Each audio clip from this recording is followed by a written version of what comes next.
The afternoon sun seeped through the Forrester mansion's lofty windows, spreading broad golden stripes over the marble flooring where Daphne stood, one hand resting lightly on her abdomen in a gesture that had grown almost automatic during the previous few weeks. She had not planned for this moment, nor had she envisaged any neatly scripted scenarios for her life in Los Angeles. Everything about her arrival in the city had been planned: Steffi's quiet encouragement, Carter's lingering glances, the way the fashion world appeared to bend slightly in her favor. But this development had come unexpectedly, a quiet storm that upended every assumption she had made about her future. Daphne had always taken pride in her ability to maintain control.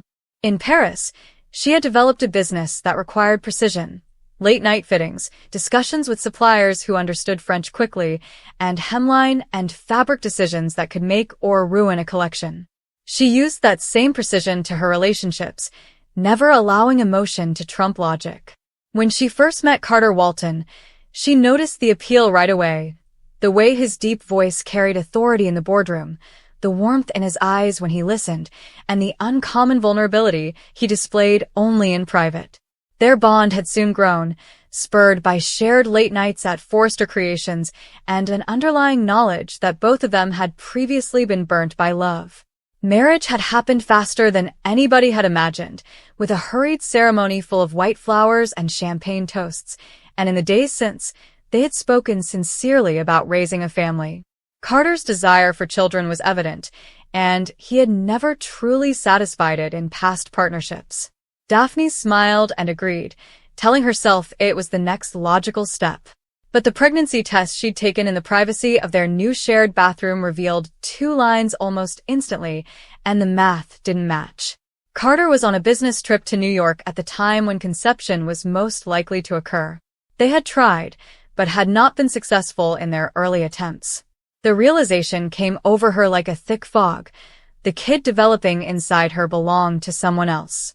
The realization came in bits and pieces: nights she had spent alone in the city before Carter fully committed, a fleeting encounter at an industry event fueled by loneliness and champagne, a man whose name she barely remembered but whose features she saw echoed in the ultrasound image she had hidden in her drawer.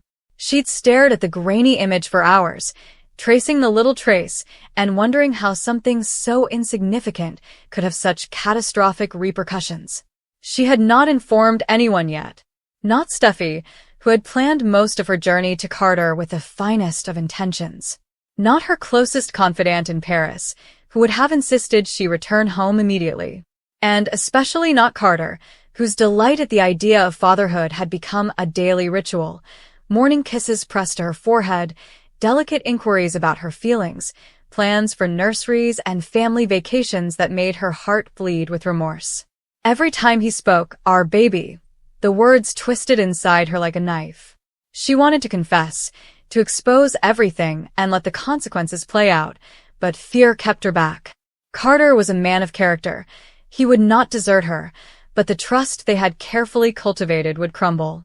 He might remain out of duty, raising a child who was not his, but the love they shared would be tainted forever. Days became weeks as Daphne struggled with her secret.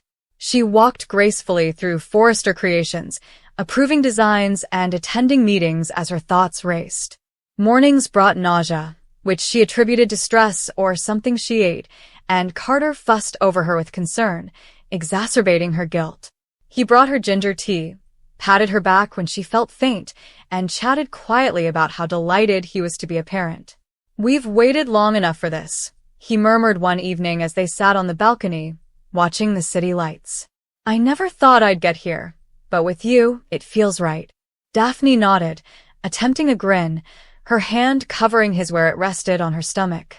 Inside, she felt the baby move gently, a reminder that time was running out. The strain increased when friends became aware. Steffi remarked on the shine in her cheeks, implying that marriage suited her. When they crossed paths in the corridor, Hope, ever observant, inquired if everything was all right. Daphne responded with laughing and shifted the subject, but the inquiries persisted.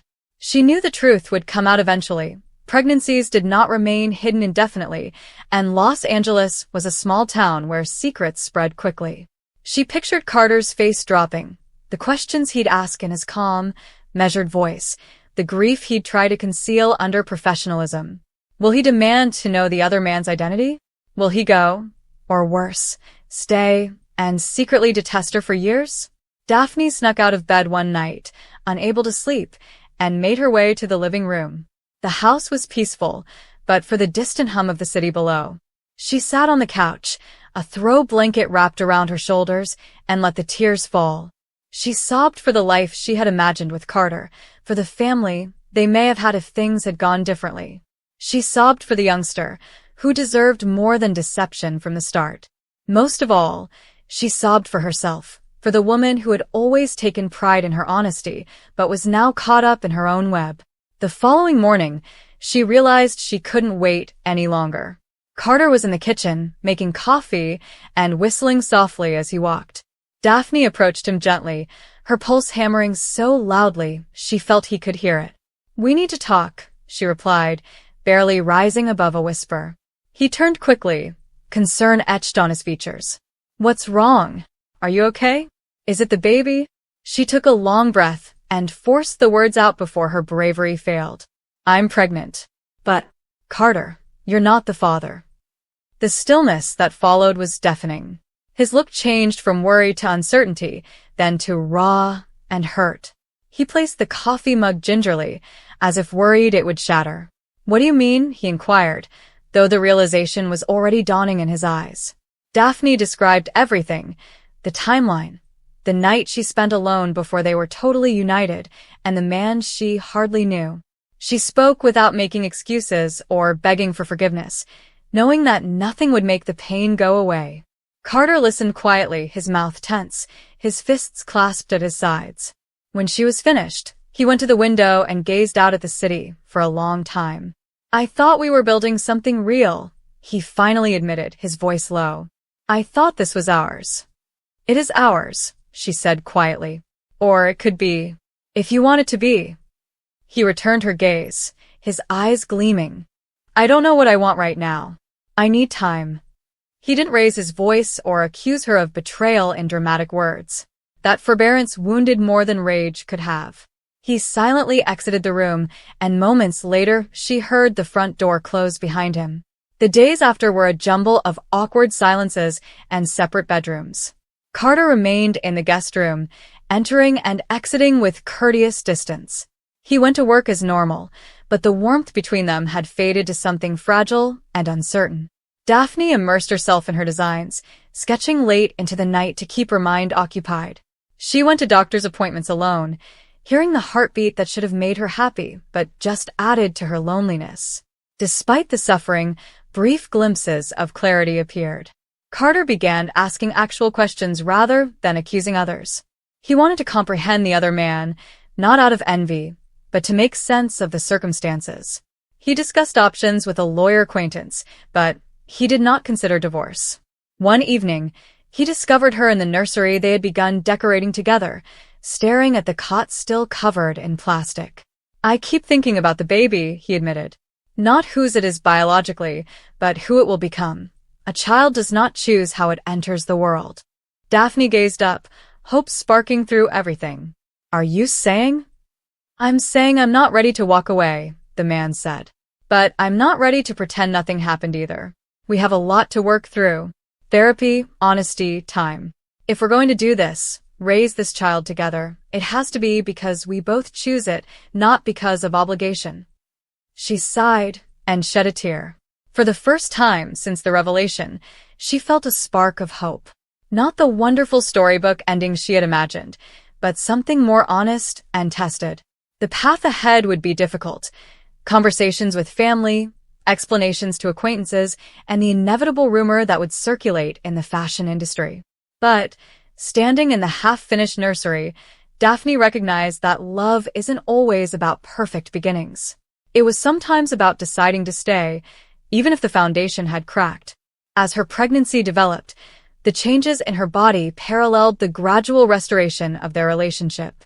Morning sickness gave way to mild flutters, and Carter's hand found its way to her increasing abdomen, tentatively at first, then more confidently. They spoke openly now, revealing their anxieties and hopes without filtering. He matched her candor with his own, acknowledging his wrath, misgivings, and lingering fondness. They attended counseling sessions and learned how to negotiate the minefield of trust and forgiveness. According to the most recent ultrasound, the child would arrive shortly and would be a little girl. They hadn't decided on a name yet, but they frequently referred to her as ours. Daphne knew the wounds would remain. Questions would arise as the girl matured, and truths would have to be revealed at the appropriate time. But she also understood that families were formed in a variety of ways, not always via biology, but through dedication and care. In the calm evenings, while Los Angeles sparkled beyond their windows, Daphne lay her head on Carter's shoulder, feeling the baby kick between them. It was not the unexpected pregnancy she had feared, nor the ideal family she had hoped for. It was somewhere in the middle, messy, authentic, and, despite all odds, starting to feel like home. The future remained unpredictable, full of problems and conversations to come, but for now, they faced it together, one cautious step at a time. Daphne has always assumed she understood the course of her life. It was not flawless, but it was predictable and arranged in a way that let her feel in control. Her relationship with Carter had become an integral element of that system, providing stability, comfort, and familiarity. They had established habits, spent calm evenings, and made preliminary plans for a future that appeared both safe and sure. Nothing about their existence together foreshadowed the hurricane that was coming to destroy everything. The first hint that something was awry was subtle. Daphne noted subtle changes in her body, like exhaustion that persisted no matter how much she slept, an unusual sensitivity to scents, and an unsettling sense of disquiet. Initially, she dismissed it as stress. Life had been hectic, and emotions had been running high, so it was easy to attribute her symptoms to weariness. However, as time progressed, the indicators grew increasingly obvious. A quiet, persistent thought began to emerge in her head, which she fought furiously to dismiss. When she eventually took the test, her hands trembled so much that she almost dropped it. She didn't want to see the results because she was frightened they would make everything real. However, the reality emerged fast, starkly, and undeniably positive. The word repeated in her mind, becoming louder with each passing second. Daphne looked at the test, as if pure willpower might alter reality. But it did not. She was pregnant. Her initial emotion was one of perplexity, rather than joy or exhilaration. This was not part of the plan. She and Carter had discussed children, but only in abstract, faraway terms, something for the future, not the present. This was sudden, unexpected, and overwhelming. However, when the shock subsided, another realization crept into her mind, one considerably more troubling. The timing did not make sense. Daphne attempted to compute the dates and put together a timeline that would reassure her. She replayed events in her thoughts, looking for clarity, but the more she thought about it, the more her stomach twisted into knots. There was no clear answer, no way to reconcile the truth with what she wanted to believe. And suddenly the memories came back, the night she had tried so hard to forget. It had been a moment of weakness, which she had hidden beneath layers of guilt and denial. She had persuaded herself it didn't matter, that it was a mistake she could get over without consequences. But now that she was confronted with overwhelming evidence, she could no longer deny it had happened. The prospect hung over her, thick and suffocating. Carter might not be the father. The thought sent a rush of terror through her. Carter trusted her totally. Carter had centered his life around her. The thought of telling him the truth seemed unthinkable, yet keeping it a secret was equally painful. She was forced to choose between two deadly options, both of which had the potential to ruin all she valued. For days, Daphne said nothing. She bore the secret alone, her thoughts racing with possibilities, her heart heavy with worry. Every interaction with Carter was a test of her poise. She forced smiles, nodded along with discussions, and pretended everything was normal, even though her world was quietly collapsing underneath the surface. Carter, as alert as ever, began to notice the differences. He noticed the distant expression in her eyes, her hesitation before speaking, and the little stiffness in her movements. He asked if she was all right, his concern sincere and steadfast. Daphne would reassure him with half-truths, telling him she was just tired and stressed. But the lies seemed heavier with each passing day. Eventually, the weight grew too heavy to bear.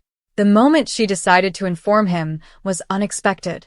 There was no elaborate strategy or perfect setting, just a calm evening in which the stillness between them spoke more than words. Carter sat close, completely ignorant of the impending storm. Daphne glanced at him and knew she couldn't keep pretending.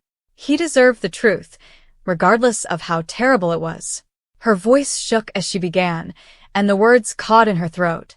She informed him that she was pregnant, watching as his expression changed from perplexity to amazement. For a brief time, there was optimism in his eyes, a glimmer of enthusiasm at the prospect of a future they hadn't entirely planned but could still enjoy. Then she proceeded. The gathering appeared to hold its breath as she expressed her worries, her uncertainty about the time frame, and the potential that the child was not his. Each phrase seemed like a crack, tearing apart the frail world they had shared. Carter listened in quiet, his visage gradually hardening as the reality became clear. The hope in his eyes had vanished, replaced by something far more complex: hurt, skepticism, and a profound, excruciating betrayal. They did not speak for a long time.